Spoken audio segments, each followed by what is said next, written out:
Hi everybody, it's time for the video conversation. It's State Fair time. I've had a chance to already have been at the State Fair twice. I hope that you get the opportunity as well. Once on a sunny day, once on a rainy day, but it doesn't matter. It's always a great time at the State Fair. Not only to check out the food, but also just take time to walk around and explore a lot of what Minnesota has to offer in so many different areas from educational perspectives. It's really a great time. Let's go with our questions. And first is an email that comes in from John in Eden Prairie. He emails in, Dear Representative Paulsen, please urge your congressional leadership to allow for a floor vote on the Building Our Largest Dementia, bold, Infrastructure for Alzheimer's Act. If we're going to end Alzheimer's disease, then we must start treating it like the public health threat that it is. Congress has a chance to take decisive action by passing the bold Infrastructure for Alzheimer's Act. Please urge your colleagues to fight for the millions of Americans affected by Alzheimer's by bringing the bold initiative to the House floor for a vote. Sincerely, John.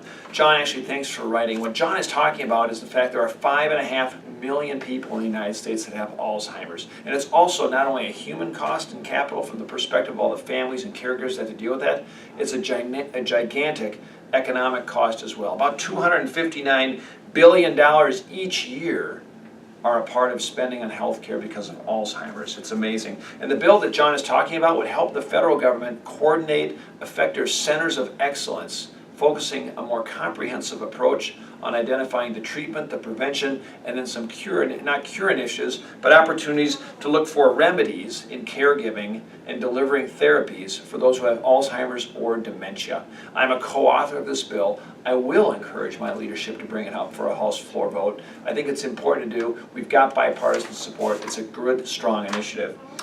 Next up is again another email from another John, and it's a John from Minnetonka. And John writes, Dear Congressman, please help fight against the tariffs to China. As a resident that works in the district as well, these tariffs will destroy our business. There are 144 people that work with me here at my company, and we're all at risk of losing our jobs if nothing can be done. Please help. Sincerely, John.